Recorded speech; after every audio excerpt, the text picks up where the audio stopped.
The morning sun cast long shadows across the cobblestone courtyard of Windsor Castle, as Sergeant James Mitchell adjusted his red tunic for the 100th time that week. The heavy bearskin hat sat perfectly on his head, adding nearly 2 feet to his already impressive height. At 28 years old, James had been serving as one of the Queen's Guards for 6 years, and he took immense pride in his duty to protect the royal family and maintain the centuries-old traditions of the British monarchy. The castle grounds were already bustling with activity, even though it was barely 9 in the morning. Tour groups were gathering near the main entrance, cameras clicking and voices chattering in dozens of different languages.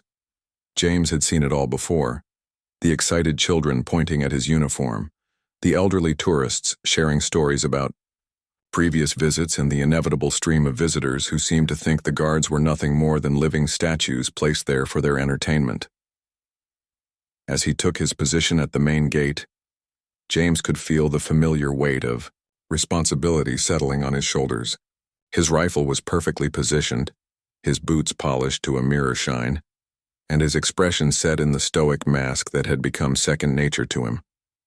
The other guards nodded almost imperceptibly as they took their own positions, a silent acknowledgement of another day's duty beginning.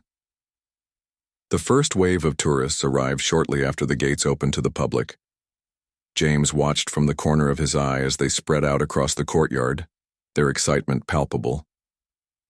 Most maintained a respectful distance content to observe the guards from afar and snap photos from appropriate angles. These visitors understood that they were witnessing a living piece of history, a tradition that stretched back over 350 years.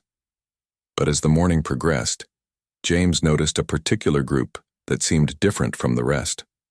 3 young men, probably in their early 20s, were moving through the crowd with an air of arrogance that immediately caught his attention. They wore expensive clothes and carried the latest smartphones, recording everything around them with the casual entitlement of social media influencers looking for their next viral moment. The group had been taking increasingly bold photos throughout their visit, gradually pushing the boundaries of acceptable behavior. They had started by posing near the guards from a reasonable distance, but as time went on, they grew more confident and more intrusive. James watched as they approached other tourists, inserting themselves into family photos and generally making nuisances of themselves. What troubled James most was their attitude toward the guards themselves. While most visitors treated the guards with respect, understanding that they were active soldiers performing a serious duty, these 3 seemed to view them as nothing more than props in an elaborate theme park attraction. They made jokes loudly, enough for the guards to hear, commenting on their inability to move or react, treating them like the costumed characters at a tourist destination, rather than the highly trained military personnel they actually were. The sun climbed higher in the sky and the crowds grew thicker. James remained perfectly still at his post, his eyes constantly scanning the area for any potential threats or disturbances. His training had taught him to notice everything while appearing to notice nothing, to remain alert and ready to act, while maintaining the appearance of a decorative soldier frozen in time. As the group of 3 young men continued their antics, James could feel his patience being tested in ways that his years of training had not quite prepared him for. Tourists were becoming increasingly bold, their behavior more disrespectful with each passing minute. They seemed to be working up to something, building their confidence for what James suspected would be an even more inappropriate display.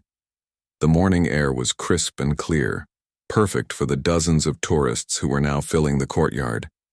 James could hear fragments of conversations in multiple languages, excited exclamations from children seeing the guards for the first time, and the constant click of camera shutters capturing memories that would last a lifetime. Under normal circumstances, he found a quiet satisfaction in being part of these visitors' special moments, knowing that his presence helped create lasting memories of their visit to one of Britain's most historic locations. But today felt different. Today, James sensed that his professionalism and restraint would be put to the ultimate test. The 3 young tourists had been circling the guards like vultures for nearly an hour, each pass bringing them closer to crossing a line that should never be crossed. James could hear their conversations growing louder and more animated as they fed off each other's energy and encouraged increasingly reckless behavior. Their leader, A tall blonde man with an expensive watch and designer sunglasses seemed to be orchestrating their activities with the calculated precision of someone planning a performance. Other visitors in the courtyard began to notice the group's behavior as well. James observed families steering their children away from the area where the three men were congregating, and several elderly tourists shook their heads disapprovingly at the young men's antics. The respectful atmosphere that normally surrounded the changing of the guard ceremony was being polluted by their presence, and James could feel the tension building like pressure in a steam kettle. The blonde leader pulled out his phone and began recording as he walked directly toward James's position. His two companions flanked him on either side, their own cameras ready to capture whatever was about to unfold. James remained perfectly still, his eyes fixed straight ahead, but every muscle in his body was coiled and ready. His peripheral vision tracked their approach, and his trained instincts cataloged every detail of their movements and positioning. "Look at this guy," the blonde tourist said loudly, clearly intending for his voice to carry across the courtyard and be picked up by his recording device. "He can't even move, watch this." He stepped closer to James, close enough that the guard could smell his expensive cologne and see the smug expression on his face reflected in the polished surface of his own rifle. The second tourist, a shorter man with dark hair and an equally arrogant demeanor, began making faces directly in front of James's line of sight, waving his hands and jumping up and down like a child trying to get attention. "He's like a robot," he declared loudly, his voice echoing off the ancient stone walls of the castle. "I bet we could do anything and he wouldn't react." James felt his jaw tighten almost imperceptibly, the only outward sign of his growing frustration. Years of training had taught him to control his emotions and maintain his composure under even the most trying circumstances. But these tourists were testing limits he had never had to confront before. They were treating him not just with disrespect, but with complete dehumanization, as if he were nothing more than an elaborate mannequin placed there for their amusement. The third member of the group, a man with carefully styled hair and multiple expensive accessories, had positioned himself behind James and began making mocking gestures that were clearly visible to the other tourists in the area. He mimicked the guard's rigid posture while making exaggerated facial expressions, drawing uncomfortable laughter from some of the younger visitors who didn't understand the significance of what they were witnessing. A group of elderly British tourists watching from near the castle entrance began murmuring among themselves, their disapproval evident in their expressions and body language. One woman, probably in her 70s, clutched her handbag tighter and whispered something to her husband that made him shake his head in disgust. They had lived through enough history to understand what the guards represented, and they were appalled by the disrespect being shown to these soldiers who had dedicated their lives to serving their country. The blonde leader grew bolder as his recording continued, encouraged by what he perceived as complete helplessness from the guard. He stepped even closer to James, so close that he was clearly violating the established boundaries that every respectful visitor understood instinctively. His phone camera captured every angle as he continued his performance for what James could only assume was some sort of social media audience. "I could probably take his hat," the blonde tourist announced to his companions, reaching up as if to test the possibility. "What's he going to do about it?" "Nothing. He can't do anything." His hand moved closer to the iconic bearskin hat that represented not just James's individual service, but the proud tradition of every guard who had stood in that position before him. The crowd around them had grown larger, drawn by the spectacle but increasingly uncomfortable with what they were witnessing. Some visitors began pulling out their own phones, though James suspected they were recording not to share in the mockery, but to document what was clearly becoming an unacceptable situation. The atmosphere in the courtyard had shifted from the usual respectful tourism to something that felt dangerous and unpredictable. James could feel sweat beginning to form under his heavy uniform, despite the cool morning air. His training screamed at him to remain motionless, to maintain the dignity and professionalism that his position demanded. But every human instinct he possessed was telling him that these tourists were about to cross a line that would force him to act. The weight of his rifle in his hands felt different now, not just ceremonial but potentially necessary. The blonde tourist's hand hovered inches from James's hat, his phone still recording, his companions still encouraging him with their laughter and comments. The moment stretched out like a rubber band being pulled to its breaking point, and James knew that something was about to snap. The moment of contact came without warning. The blonde tourist, emboldened by what he perceived as complete immunity, reached out and actually touched the fur of James's bearskin hat. His fingers made contact with the ceremonial headpiece that represented over 3 centuries of British military tradition, and in that instant, something inside James snapped like a wire stretched beyond its breaking point. The tourist's companions erupted in delighted laughter, their phones capturing every second of what they believed was harmless entertainment at the expense of a powerless guard. The blond man grinned directly into his camera, his hand still resting on the hat as he began to speak to his social media audience. "See, I told you he can't do anything. These guys are just for show." But James was far from powerless. The years of military training, the countless hours of discipline and preparation, the deep respect he held for his uniform and his duty, all of it crystallized into a moment of absolute clarity. The regulations were clear about protecting both the dignity of the guard and the safety of the public, and this tourist had violated both with his actions. The transformation was instantaneous and terrifying. James's body, which had been statue still for hours, suddenly exploded into movement with the precision and intensity of a coiled spring being released. He wheeled around to face the tourist directly, his rifle shifting position with military precision, his entire bearing changing from ceremonial decoration to active soldier in the space of a heartbeat. "Make way for the Queen's Guard!" James's voice erupted from his throat like a thunderclap, echoing off the ancient stone walls of the castle with such force and authority that every person in the courtyard froze instantly. The shout was not just loud. It was primal, commanding, filled with centuries of military authority and backed by the full power of his trained voice and disciplined fury. The blonde tourist stumbled backward so quickly that he nearly fell, his expensive phone clattering to the cobblestones as his face went white with shock and sudden fear. His companions, who had been laughing just seconds before, scattered like startled birds, their own recording devices forgotten in their desperate scramble to put distance between themselves and the guard, who had suddenly transformed from statue to soldier. The entire courtyard went silent except for the echo of James's command bouncing off the castle walls. Dozens of tourists who had been chatting and taking photos just moments before now stood frozen in place, their eyes wide with a mixture of surprise and newfound respect for the guard they had been watching. The sudden display of authority and power had reminded everyone present that these were not actors in costumes, but trained soldiers performing a duty that stretched back through generations of British history. James held his position for several long seconds, his eyes locked on the retreating tourists with an intensity that left no doubt about his ability to handle any further disruptions. His rifle was held with professional precision, his posture radiating controlled strength and absolute authority. The transformation from motionless guard to commanding soldier had been so complete and so sudden that it seemed to redefine the very air around him. The blonde tourist was still backing away, his eyes never leaving James's face as he fumbled on the ground for his dropped phone. His designer sunglasses had fallen off in his hasty retreat, and his carefully styled hair was now disheveled and sweaty. The arrogant confidence that had carried him through the morning's harassment had evaporated completely, replaced by genuine fear and what appeared to be the dawning realization that he had made a serious mistake.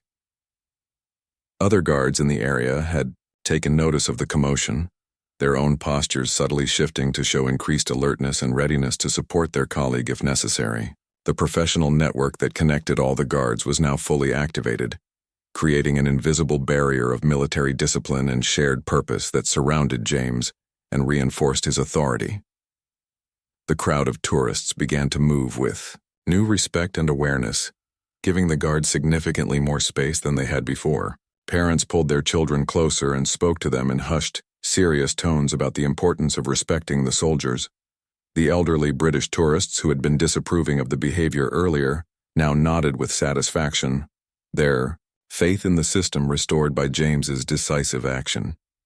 A castle security officer appeared at the edge of the courtyard, drawn by the commotion and James's commanding shout. He assessed the situation quickly, his trained eye taking in the scattered tourists, the dropped phone, and James's alert posture. The officer's presence added another layer of authority to the scene, making it clear that the guards' actions were fully supported by the broader security apparatus of the royal residence.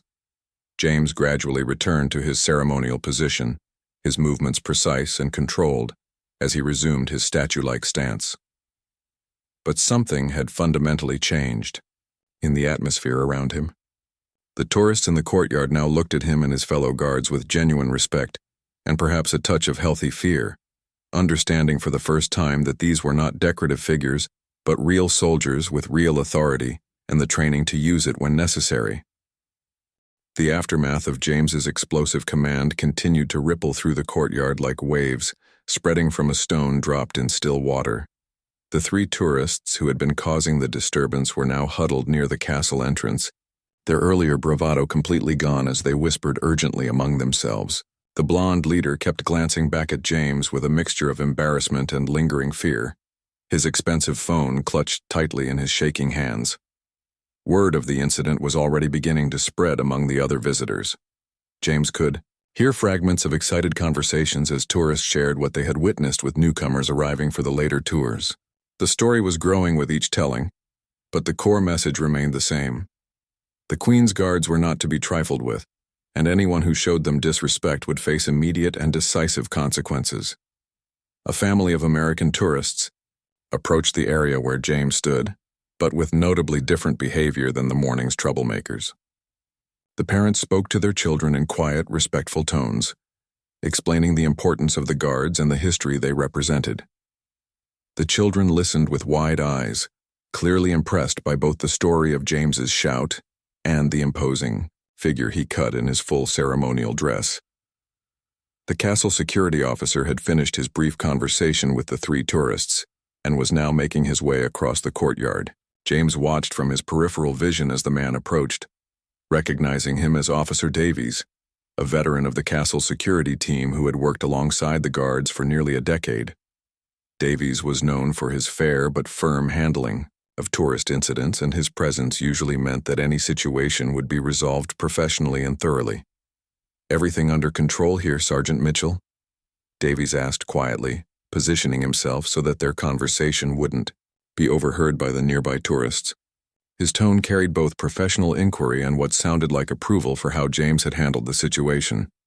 James gave the slightest nod possible while maintaining his ceremonial posture. "Yes, sir. Situation resolved," he replied in a voice so low that only Davies could hear him. The brief exchange was enough to confirm that no further action was needed, but also established that the incident had been officially noted and would be properly documented.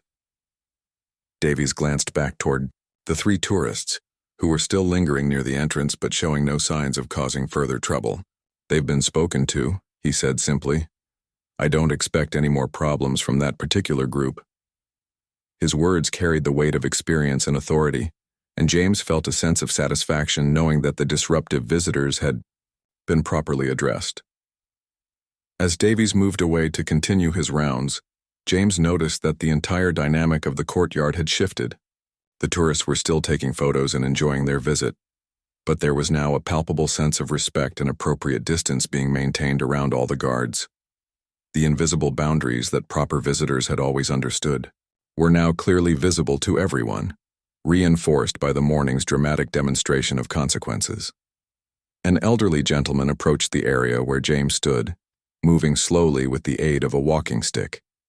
James recognized the careful, respectful manner of someone who understood military protocol and the significance of the guard's position.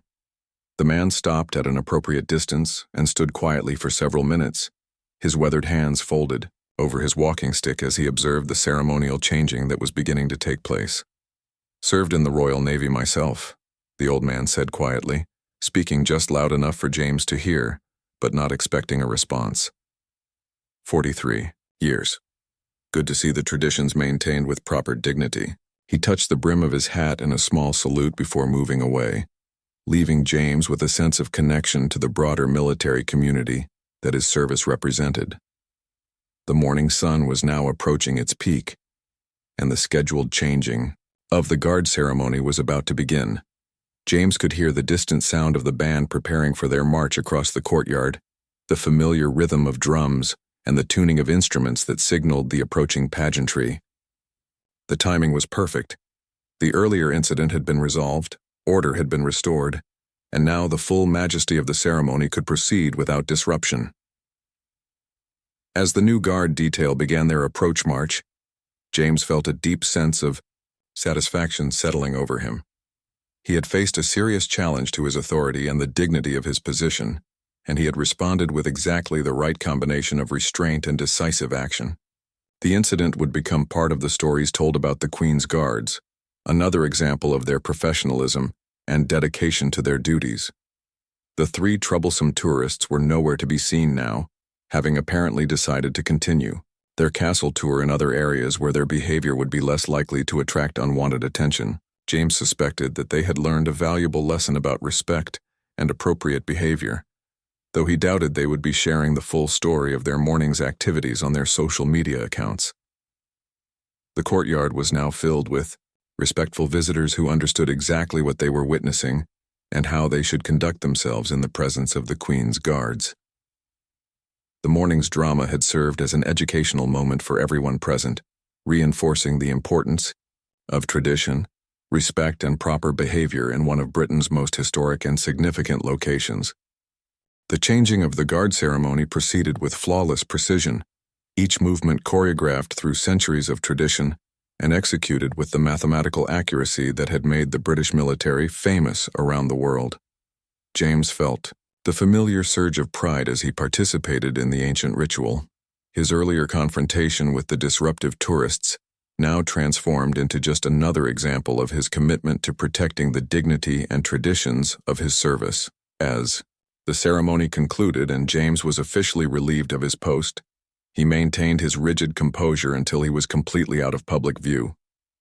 Only when he reached the guardhouse did he allow himself to relax slightly, though the adrenaline from the morning's incident was still coursing through his system. His fellow guards greeted him with knowing nods and quiet words of approval. Word of his decisive handling of the situation had already spread through their close-knit community.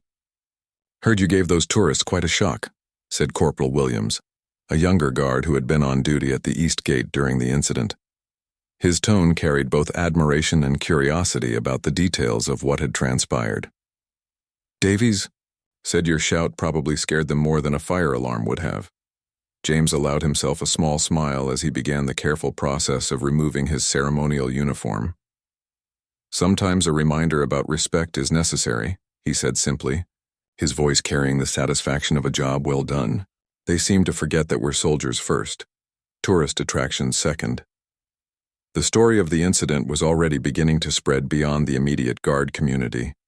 By afternoon, James learned that several tourists had posted videos of his dramatic command on various social media platforms, though thankfully not the original troublemakers who had caused the situation. The videos showed James's transformation from statue to soldier in all its sudden glory, and the comments were overwhelmingly supportive of his actions. One video, posted by an American family who had witnessed the entire incident, included a caption that read, "Learned today that the Queen's Guards are real soldiers, not just decoration, respect." The video had already received thousands of views and hundreds of comments from people around the world, expressing admiration for James's professionalism and the traditions he represented. The castle's visitor relations department had also taken notice of the incident, not as a problem to be managed, but as a perfect example of how the guards maintained order and dignity while still allowing the public to experience the historic ceremony. The department head, Mrs. Henderson, made a point of visiting the guardhouse to personally thank James for his handling of the situation. "You struck exactly the right balance," she told him, as they spoke privately in the guardhouse office. "Firm enough to establish boundaries, but professional enough to avoid any real escalation." The other visitors actually seemed more engaged with the ceremony after seeing your response. It reminded them that they were witnessing something real and significant. As the afternoon progressed, James learned that the three tourists who had caused the incident had indeed left the castle grounds, but not before being spoken to more thoroughly by security. Officer Davies had made it clear to them that their behavior was unacceptable, and that any similar incidents would result in their immediate removal from the premises and potential legal consequences. The blonde tourist, apparently named Marcus, according to the security report, had actually attempted to complain about James's response, claiming that the guard had been unnecessarily aggressive. His complaints had fallen on deaf ears when security reviewed the witness statements and video evidence, which clearly showed the escalating pattern of disrespectful behavior that had led to James's intervention. Later that evening, as James changed out of his uniform at the end of his duty shift, he reflected on the day's events with a sense of professional satisfaction. He had faced a situation that tested both his training and his judgment, and he had responded in a way that upheld the dignity of his position while effectively resolving the problem. The incident had served as a teaching moment for everyone involved, including the many respectful tourists who had witnessed it. His phone buzzed with a text message from his sister, who lived in London and had seen one of the videos circulating on social media. "Saw you on Twitter," the message read, followed by several laughing emojis. "Mom would be proud. Those tourists picked the wrong guard to mess with." James chuckled as he read the message, appreciating both his sister's support and the reminder that his actions had resonated far beyond the castle walls. The incident had become a small but perfect example of British military tradition, asserting itself in the face of modern disrespect, and the public response had been overwhelmingly positive. As he prepared to leave the castle and return to his off-duty life, James took one last look at the courtyard where the morning's drama had unfolded.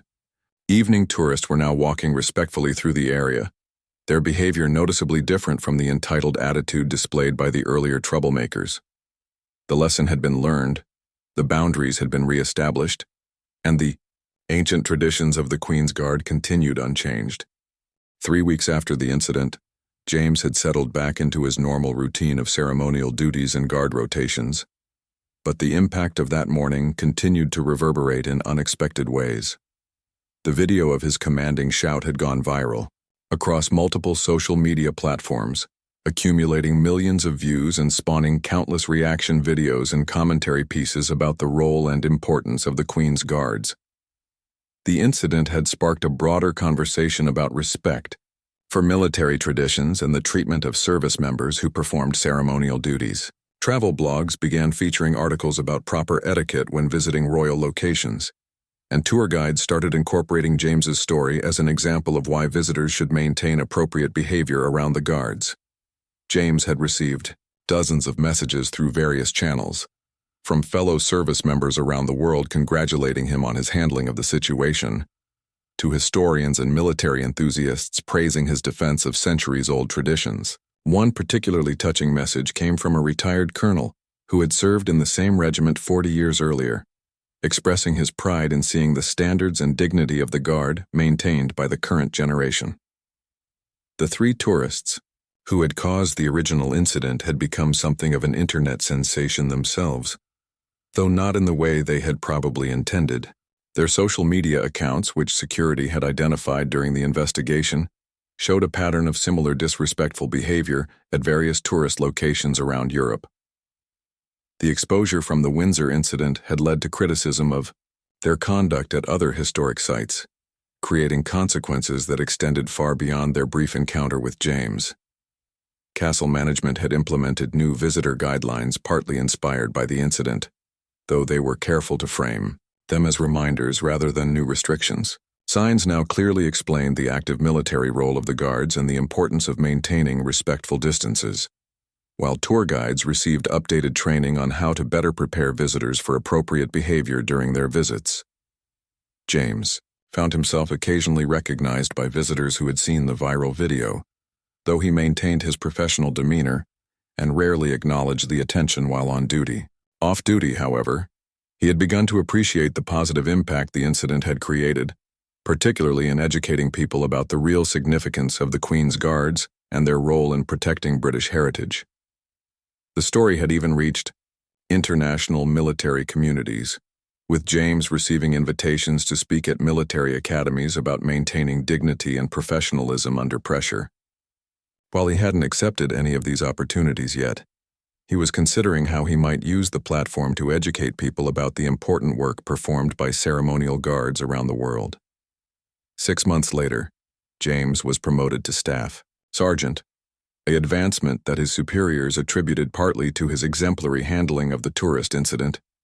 The promotion came with increased responsibilities, including training new guards in the protocols and procedures that governed their interactions with the public. James used his experience from that memorable morning to help prepare younger soldiers for the challenges they would face while balancing public engagement with military professionalism. The courtyard at Windsor Castle continued to welcome thousands of visitors each month, but the atmosphere had noticeably improved. Tourists approached the guards with greater respect and understanding, and incidents of inappropriate behavior had dropped significantly. The story of James's decisive action had become part of the castle's informal folklore, passed down through the guard community and shared with new recruits as an example of how to protect both military traditions and public safety. On quiet mornings, when James took his post in the same location where the incident had occurred, he sometimes reflected on how a single moment of decision had created ripple effects that extended far beyond what he could have imagined. The 3 disrespectful tourists had unknowingly provided him with an opportunity to demonstrate the values and training that defined his service, creating a teaching moment that had educated millions of people about the real role and importance of the Queen's Guards. Years later, James would look back on that morning as a defining moment in his military career, not just for the dramatic confrontation itself, but for the way it had reinforced his understanding of his duty to protect and preserve the traditions that connected him to generations of soldiers who had stood guard before him. The tourists had invaded his space seeking entertainment, but they had encountered something far more significant, a living embodiment of British military heritage that would not be diminished or disrespected. The incident had taught everyone, involved valuable lessons about respect, tradition, and the importance of understanding the true significance of the ceremonies and customs that continue to define British culture. James's shout had indeed said it all, defending not just his personal dignity, but the honor and traditions of every soldier who had ever worn the uniform of the Queen's Guard.